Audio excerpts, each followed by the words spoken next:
Bismillahirrahmanirrahim. Assalamualaikum warahmatullahi wabarakatuh. Berjumpa lagi dengan saya, Pak Handoko, di dalam kanal YouTube saya.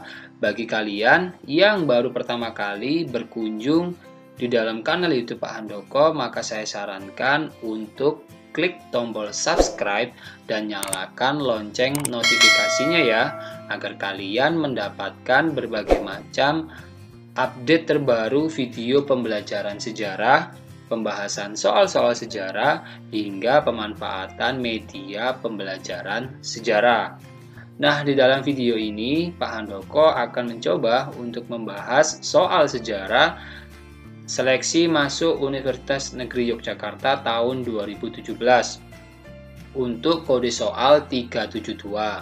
Nah, teman-teman, nantinya jika ada jawaban maupun pembahasan Pak Handoko yang menurut kalian tidak sesuai dengan pendapat kalian gitu ya, saya sarankan untuk kalian memberikan tanggapan di kolom komentar seperti itu ya. Jadi nanti kita akan berdiskusi lebih lanjut lagi di kolom komentar. Oke, tanpa berlama-lama lagi kita langsung saja masuk ke soal nomor pertama. Soal pertama, salah satu konsep dasar sejarah yang terkait dengan urutan waktu yaitu A. Diakronis, B. Sinkronis, C. Kronologis, dan D. Einmalig. Untuk soal nomor 1, menurut Pak Handoko jawaban yang paling tepat adalah yang C teman-teman, yaitu kronologis. Kenapa C? Kita lihat di soalnya terlebih dahulu ya. Di sini ada kata-kata konsep dasar sejarah yang berkaitan dengan urutan waktu gitu ya, urutan waktu. Oke, kita buka kenapa harus kronologis. Jadi yang dimaksud dengan diakronis itu adalah memanjang dalam waktu tetapi terbatas dalam ruang. Sedangkan sinkronis itu melebar dalam ruang tetapi terbatas dalam waktu. Sedangkan kronologis itu adalah sebuah istilah yang digunakan untuk sesuatu yang berkaitan dengan waktu atau urutan suatu kejadian. Einmalig adalah sebuah peristiwa yang hanya terjadi satu kali saja dan tidak akan terjadi kembali. Maksudnya atau singkatnya, Einmalig ini adalah memandang sejarah itu sebagai sebuah peristiwa yang unik teman-teman. Jadi dari pembahasan yang Pak Handoko berikan di sini, yang paling tepat istilahnya adalah yang kronologis gitu ya. Di sini ada kata-kata urutan suatu kejadian atau urutan waktu.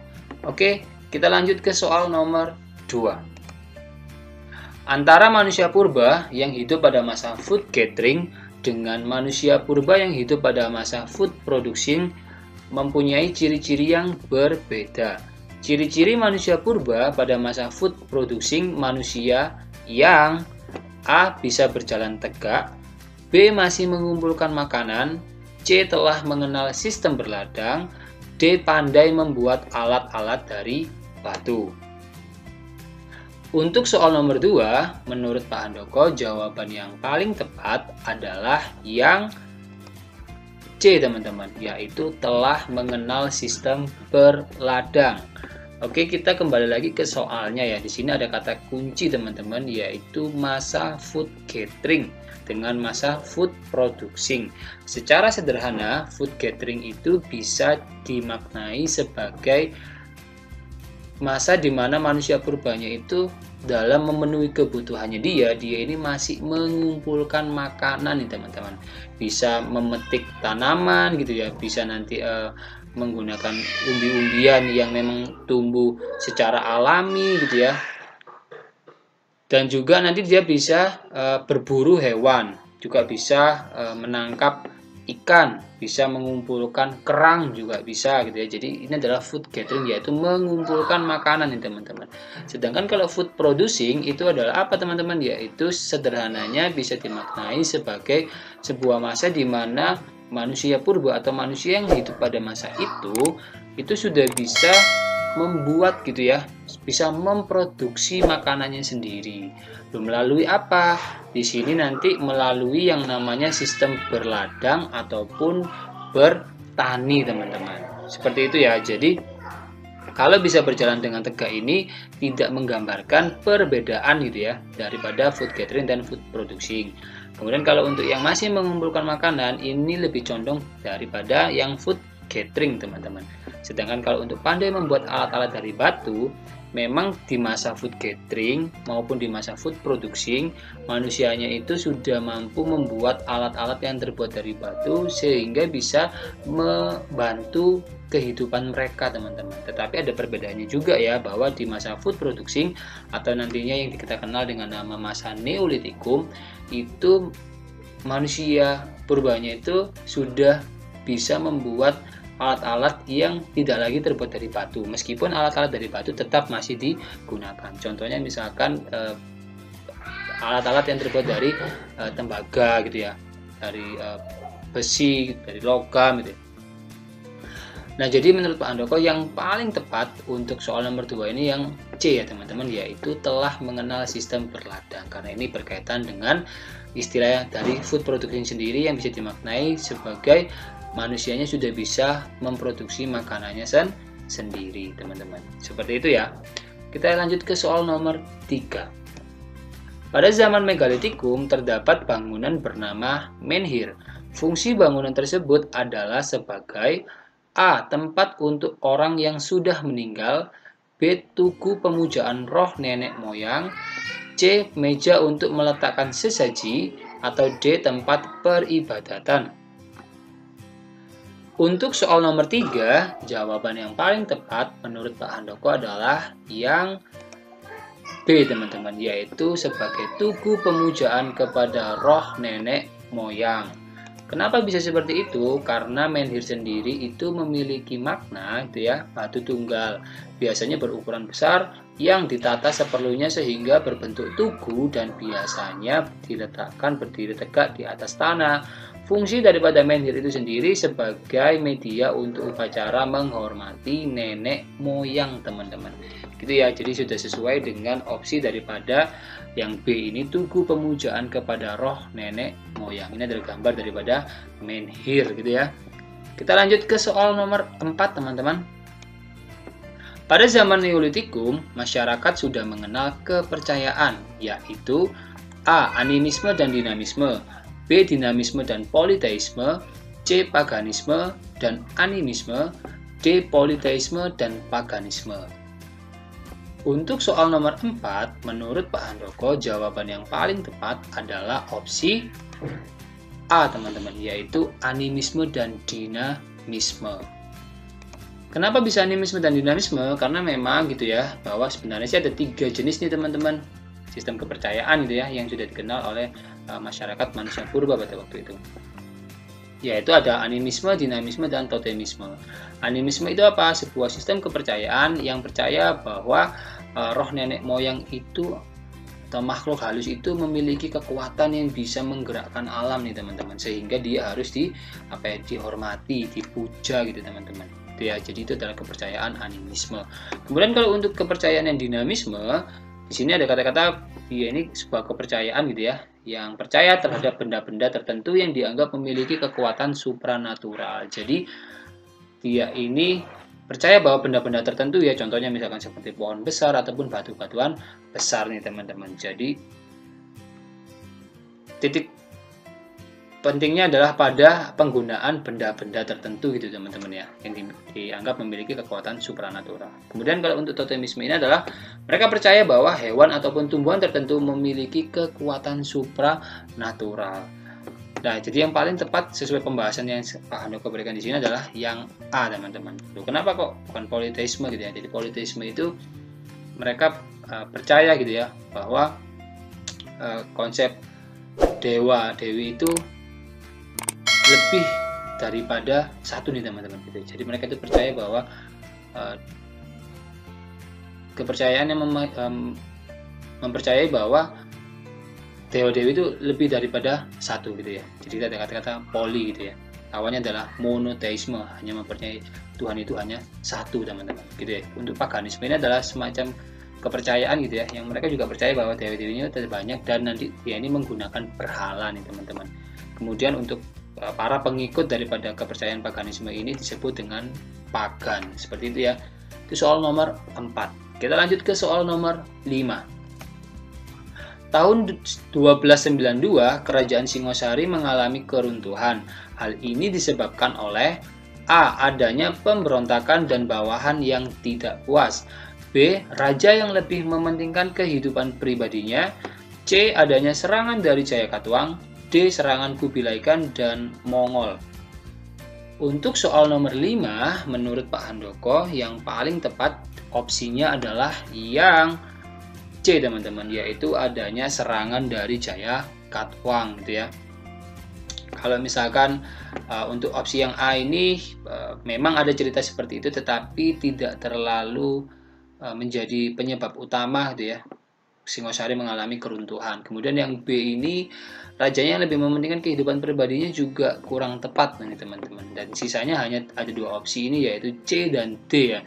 Ini kenapa Pak Handoko pilih C? Karena memang kedua-dua opsi ini nanti saling terkait nih teman-teman, menjadi satu rangkaian gitu ya, yaitu menceritakan tentang keruntuhan Kerajaan Singosari dan menjadi awal berdirinya daripada Kerajaan Mojopahit nih teman-teman.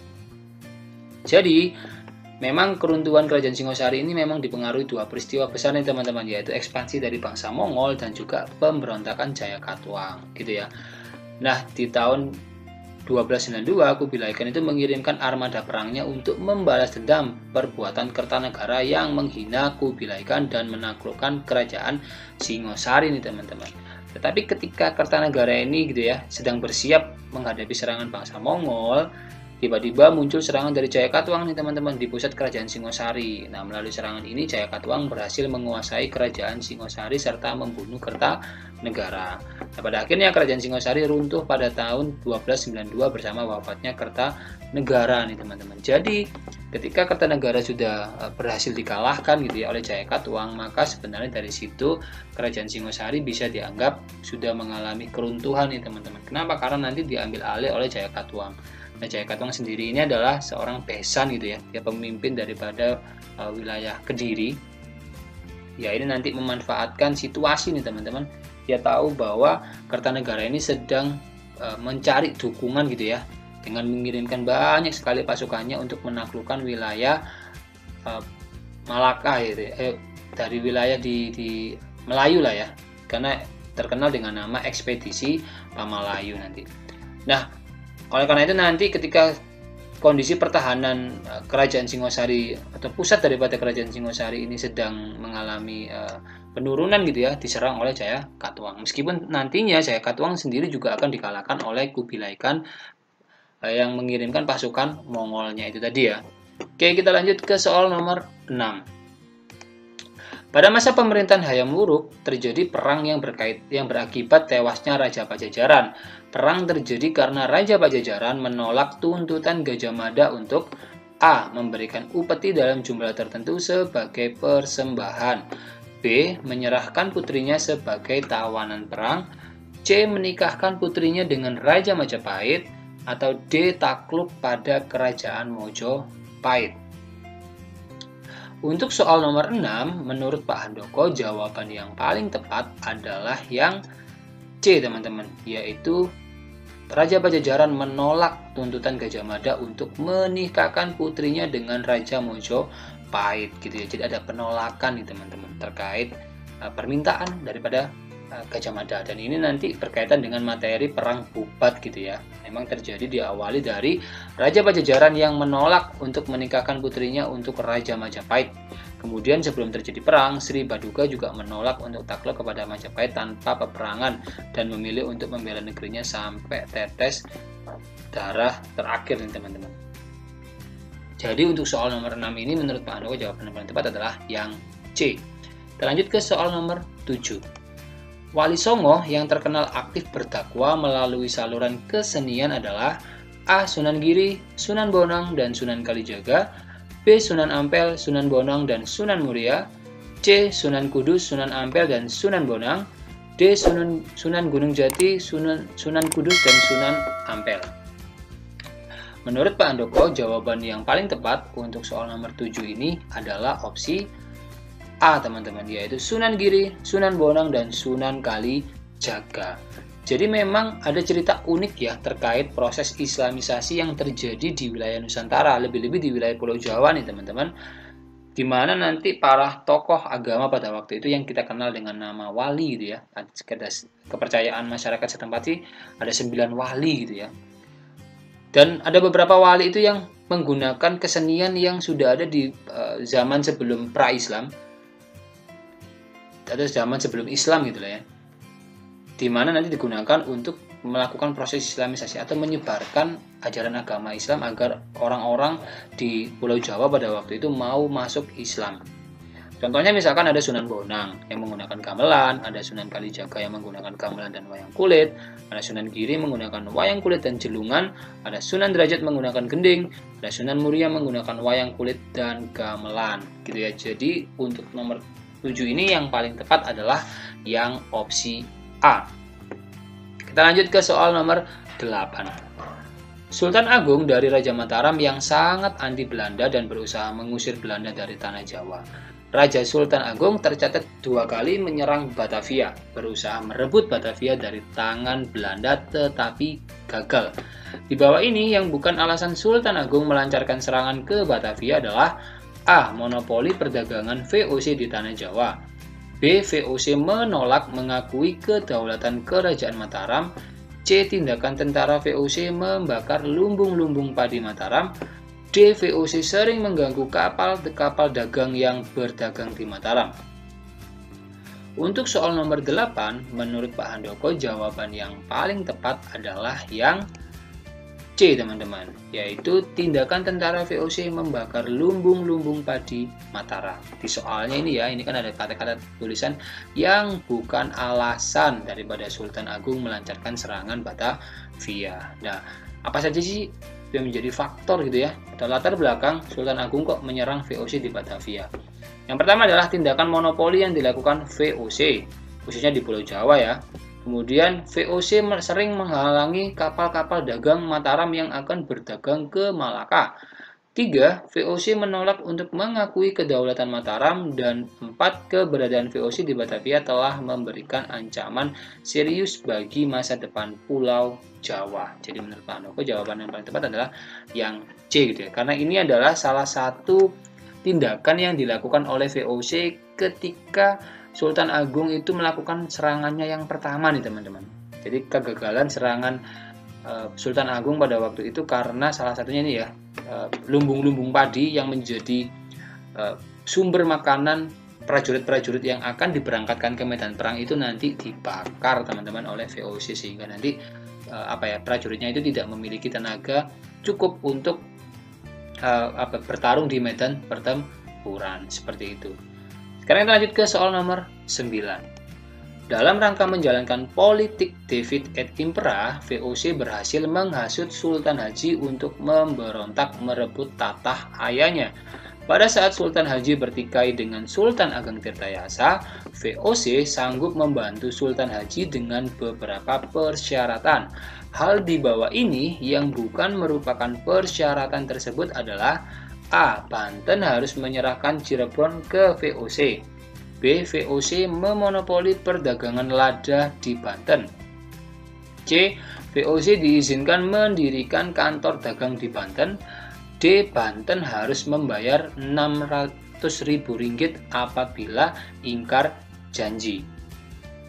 Dan untuk soal nomor 9, menurut Pak Handoko jawaban yang paling tepat adalah yang C teman-teman, yaitu VOC diizinkan mendirikan kantor dagang di Banten. Sekali lagi kita lihat kembali soalnya ya, yaitu yang bukan merupakan persyaratan antara VOC gitu ya dan Kesultanan Banten. Oke, apa saja gitu ya, apa saja yang menjadi persyaratan tersebut adalah, nah ini teman-teman, yang pertama adalah Banten harus menyerahkan Cirebon kepada VOC. Ini sesuai dengan opsi A gitu ya.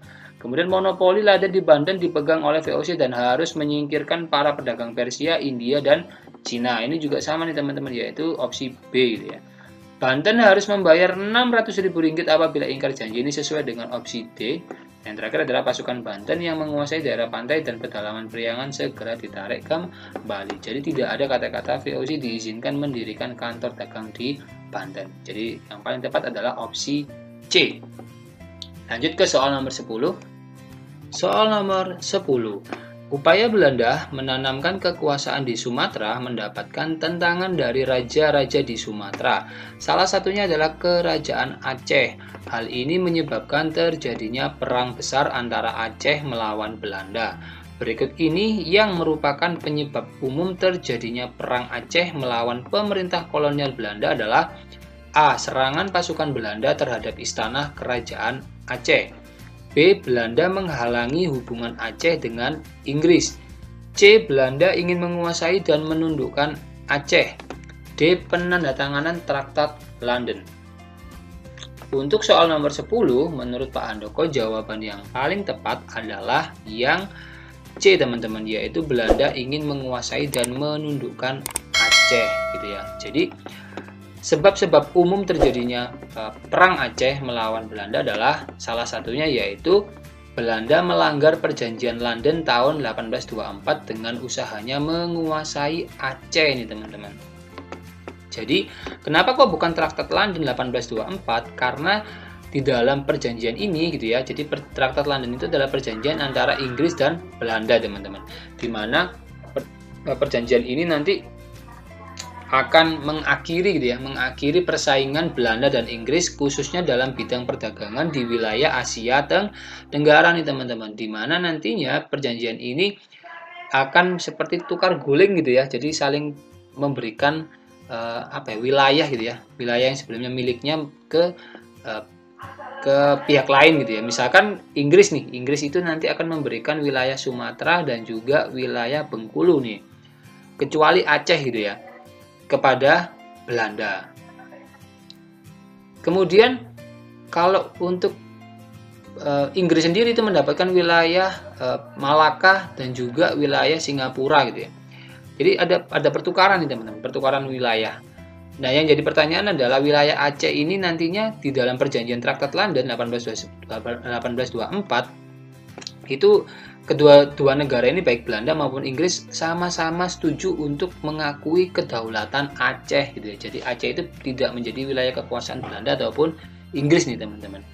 Namun nantinya di dalam perkembangannya gitu ya, Belanda itu ingin menguasai wilayah daripada Aceh gitu ya. Kenapa? Faktornya banyak gitu. Salah satunya adalah dibangunnya terusan Suez. Kemudian juga di wilayah Siak itu sudah berhasil dikuasai oleh Belanda. Dan Belanda ini ingin benar-benar mendapatkan keuntungan yang sangat banyak sekali, khususnya di wilayah Malaka nih, teman-teman. Di wilayah Selat Malaka gitu ya. Nah, salah satunya untuk bisa menghubungkan Asia Tenggara dengan wilayah dunia yang lainnya, maka dia ini harus menguasai Aceh gitu, sehingga nanti Belanda itu akan mendesak Inggris untuk merevisi isi perjanjian Traktat London 1824 nih, teman-teman. Ya, salah satunya adalah upaya untuk ingin menguasai nih, teman-teman. Jadi Belanda itu ingin menguasai dan menundukkan Aceh. Mulai dari situlah nanti timbul percikan-percikan peperangan antara Aceh yang ingin mempertahankan wilayahnya melawan Belanda yang ingin menguasai wilayah Aceh gitu, teman-teman ya. Jadi menurut Pak Handoko untuk soal nomor 10 ini yang paling tepat adalah yang C, teman-teman. Kita lanjut ke soal nomor 11 gitu ya. Sistem tanam paksa di Indonesia menerapkan peraturan-peraturan yang membuat rakyat Indonesia A. hidup bahagia dan tanaman yang melimpah, B. tumbuh dan berkembangnya politik asosiasi, C. mengenal berbagai macam jenis tanaman, D. miskin dan menderita. Untuk soal nomor 11, menurut Pak Handoko, jawaban yang paling tepat adalah yang opsi D, teman-teman, yaitu miskin dan menderita gitu ya. Di sini kan ada kata-kata sistem tanam paksa gitu ya, membuat rakyat Indonesia ini gimana? Hidup bahagia? Enggak juga gitu ya. Tumbuh dan berkembangnya politik asosiasi juga tidak juga, karena pada waktu itu bangsa rakyat Indonesia belum mendapatkan hak untuk berpolitik tuh, teman-teman. Kemudian mengenal berbagai jenis tanaman mungkin iya, tetapi itu lebih konsep yang digagas oleh sejarawan Belanda gitu ya. Mereka memaknai kultur stel-sel itu sebagai sistem budidaya tanaman. Memang ini mengenal banyak macam jenis gitu ya, tetapi di sini kan yang dikatakan adalah peraturan-peraturan nih teman-teman. Peraturan-peraturan dari sistem tanam paksa gitu ya, yang pastinya membuat rakyat semakin menderita dan tetap berada di bawah garis kemiskinan. Seperti itu teman-teman. Untuk soal nomor 11 jawaban yang paling tepat adalah yang D teman-teman. Lanjut ke soal nomor 12. Setelah dihapuskannya sistem tanam paksa tahun 1870, terjadi pembukaan perkebunan-perkebunan oleh pihak swasta, antara lain di Sumatera Timur, Lampung. Salah satu masalah yang dihadapi terkait dengan pembukaan perkebunan adalah masalah A. Ketenaga kerjaan, B. Jenis-jenis tanaman, C. Tanah yang kurang subur, atau D. Kebijakan yang diberlakukan. Untuk soal nomor 12, menurut Pak Handoko jawaban yang paling tepat adalah yang D teman-teman, yaitu kebijakan yang diberlakukan. Tuh, kenapa gitu kan? Jadi gini teman-teman, memang setelah pemberlakuan Undang-Undang Agraria 1870 gitu ya, nanti banyak sekali investor-investor dari Eropa, khususnya dari warga Belanda sendiri gitu ya, untuk datang ke Indonesia membuka perkebunan-perkebunan. Mereka itu menanamkan modalnya dia untuk membuka perkebunan. Nah, dari situ nanti kan pasti membutuhkan banyak kuli-kuli perkebunan gitu ya. Dan nantinya dibukanya perkebunan-perkebunan besar baik itu di Pulau Jawa, di Sumatera gitu kan, akan mengundang banyak sekali para tenaga kerja gitu ya. Dan semakin banyaknya kuli-kuli yang bekerja di perkebunan itu nanti membuat pemerintah kolonial pada waktu itu harus memberlakukan sebuah peraturan ya. Jadi biar tidak semaunya sendiri dan banyaknya tenaga kerja kuli perkebunan itu bisa dikendalikan gitu ya. Dan nantinya mereka akan menerbitkan sebuah sebuah peraturan gitu ya, yang dikenal dengan nama kuli ordonansi. Nah, dari aturan itu teman-teman, itu nanti malah mengharuskan kuli bekerja 10 jam sehari dengan gaji yang sangat kecil nih teman-teman. Sehingga nanti banyak sekali tenaga kerja kuli perkebunan itu yang akan melarikan diri teman-teman. Karena apa? Karena nggak kuat gitu ya, nggak kuat dengan sistem peraturan yang diberlakukan atau kebijakan yang diberlakukan oleh pemerintah kolonial Belanda itu sendiri gitu ya. Jadi banyak yang lari. Meskipun nanti dalam mengatasi permasalahan itu pemerintah kolonial Belanda itu akan mengeluarkan hak punale sanksi gitu ya. Jadi untuk menghakimi gitu ya. Di sini kata-katanya adalah bertindak sebagai polisi dan hakim gitu ya. Untuk menghukum para kuli tanpa melalui pengadilan gitu teman-teman. Itu diberikan kepada siapa? Diberikan kepada para penyewa tanah gitu ya, atau mereka yang punya perkebunan-perkebunan itu teman-teman. Sehingga jelas ya bahwa peraturan itu nanti semakin memberatkan ini teman-teman para kuli perkebunan gitu ya. Jadi menurut Pak Handoko untuk yang soal nomor 12 ini yang paling tepat adalah yang kebijakan yang diberlakukan. Seperti itu ya.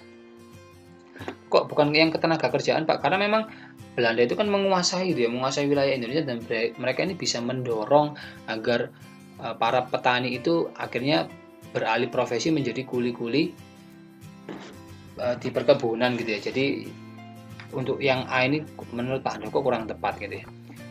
Kita lanjut ke soal nomor 13. Agresi militer 2 menunjukkan bahwa Belanda masih ingin menguasai Indonesia. Berbagai perundingan yang diselenggarakan untuk mencari jalan keluar ternyata mengalami kegagalan. Akhirnya atas usul KTN atau Komisi Tiga Negara disepakati bahwa akan diadakan perundingan A. Linggarjati, B. Renville, C. Rumroyen, atau D. Komisi Meja Bundar. Untuk soal nomor 13, menurut Pak Handoko jawaban yang paling tepat adalah yang opsi B teman-teman, yaitu perundingan Renville. Kenapa? Jadi KTN ini dibentuk untuk menengahi konflik Indonesia dan Belanda. KTN terdiri dari 3 negara, ada Australia, ada Amerika Serikat, dan ada Belgia gitu ya. Nah, kemudian KTN ini nanti berhasil mengadakan perundingan pada tanggal 8 Desember 1947 di kapal USS Renville, atau yang nantinya akan dikenal dengan nama perundingan Renville. Gitu teman-teman, jadi soal nomor 13 yang paling tepat adalah yang B. Kita lanjut ke soal nomor 14. Organisasi politik Islam radikal yang mendukung gerakan DITII di Jawa Barat adalah A. Muhammadiyah dan Hizbullah, B. Masyumi dan Fisabilillah, C. Hizbullah dan Fisabilillah, atau D. Masyumi dan Hizbullah. Untuk soal nomor 14, menurut Pak Handoko jawaban yang paling tepat adalah yang C. Hizbullah dan Fisabilillah, gitu ya. Jadi kenapa bisa seperti itu? Karena memang gini teman-teman, bahwa pada Februari 1948 di wilayah Tasikmalaya dan Malabang itu diadakan suatu pertemuan nih teman-teman, yang nanti belakangan itu akan disebut dengan Konferensi Cisayong gitu ya, dimana tidak hanya Hizbullah dan Sabilillah yang hadir, tetapi juga ada Gerakan Pemuda Islam Indonesia yaitu GPII gitu ya. Di dalam pertemuan itu nanti disepakati tentang pembentukan Tentara Islam Indonesia atau TII dan juga pengangkatan ONI sebagai Panglima TII daerah Priangan. Jadi menurut Pak Handoko untuk soal nomor 14 ini yang paling tepat adalah Hizbullah dan Fisabilillah. Seperti itu teman-teman. Kita lanjut ke soal nomor 15. Hasil dari konferensi Asia Afrika salah satunya adalah munculnya gerakan non-blok. Hal tersebut disebabkan oleh A. Konferensi Asia Afrika merupakan konferensi negara-negara yang tidak memilih hak blok barat maupun blok timur. B. Konferensi Asia Afrika merupakan hasil gagasan untuk membangun kekuatan negara dunia ketiga. C. Konferensi Asia Afrika dihadiri oleh tokoh-tokoh yang berpengaruh dalam gerakan non-blok. D. Konferensi Asia Afrika merupakan manifestasi perjuangan diplomasi melalui gerakan non-blok. Menurut Pak Handoko untuk soal nomor 15 ini yang paling tepat adalah yang A teman-teman, yaitu Konferensi Asia Afrika merupakan konferensi negara-negara yang tidak memihak blok barat maupun blok timur gitu ya. Jadi KAA yaitu Konferensi Asia Afrika itu kan sebuah konferensi antara negara-negara Asia dan Afrika yang kebanyakan baru saja memperoleh kemerdekaan nih teman-teman, seperti yang diselenggarakan oleh Indonesia, Myanmar, Sri Lanka, India, dan Pakistan, dan juga nanti akan dikoordinasikan oleh Menteri Luar Negeri Indonesia yaitu Sunaryo. Nah pertemuan ini gitu ya nantinya akan bertujuan untuk mempromosikan kerjasama ekonomi dan kebudayaan Asia Afrika dan melawan kolonialisme dan neokolonialisme yaitu Amerika Serikat, Uni Soviet, atau negara imperialis lainnya. Jadi ini ada kaitannya dengan perang dingin gitu teman-teman. Jadi memang penggagas daripada konferensi Asia Afrika itu adalah negara-negara yang tidak memihak blok barat maupun blok timur gitu ya. Loh, apa buktinya? Ya itu tadi ya, bahwa mereka adalah negara-negara yang baru saja mendapatkan kemerdekaan. Jadi mereka tidak mau memihak baik itu blok timur maupun blok barat gitu ya. Jadi kita lanjut saja ke soal nomor 16. Kerjasama ASEAN didasarkan pada asas tertentu. Hal di bawah ini yang bukan menjadi asas kerjasama ASEAN adalah A. Saling menghormati kemerdekaan kedaulatan persamaan dari semua anggota. B. Mengakui hak setiap bangsa untuk hidup bebas dari campur tangan pihak luar. C. Tidak mencampuri urusan dalam negeri masing-masing anggota. D. Kekeluargaan sebagai bangsa serumpun. Dan untuk soal nomor 16, jawaban yang paling tepat adalah yang D teman-teman, yaitu kekeluargaan sebagai bangsa serumpun. Sini kan ada kata-kata azas tertentu gitu ya. Kita buka azas apa saja yang menjadi prinsip dasar ASEAN. Yang pertama adalah saling menghormati kemerdekaan, kedaulatan, kesetaraan, integritas wilayah, dan identitas nasional semua bangsa. Ini sesuai dengan opsi A. Kemudian hak setiap negara untuk memimpin eksistensi nasionalnya bebas dari campur tangan eksternal, subversi, ataupun paksaan. Ini juga sama ya maknanya seperti halnya opsi B. Kemudian tidak mencampuri urusan internal satu sama lainnya. Maksudnya satu sama lainnya ini adalah anggota daripada ASEAN itu sendiri. Jadi tidak boleh mencampuri urusan dalam negeri daripada anggota ASEAN itu sendiri. Dan yang ini sesuai dengan opsi yang C gitu ya. Kemudian kalau yang D ini tidak sesuai dengan prinsip-prinsip dasar yang Pak Handoko sampaikan di dalam pembahasan ini. Jadi menurut Pak Handoko yang paling tepat untuk soal nomor 16 ini adalah yang D. Kekeluargaan sebagai bangsa serumpun. Lanjut ke soal nomor 17. Bagi bangsa Indonesia, revolusi industri memiliki dampak tersendiri, yaitu A. Munculnya prinsip-prinsip liberalisme Indonesia pada masa Thomas Stamford Raffles. B. Diperkenankannya sistem ekonomi uang pada masa pendudukan Inggris di Indonesia. C. Berkembangnya pusat-pusat industri di beberapa kota di Indonesia. D. Munculnya penjajahan di wilayah Asia termasuk Indonesia.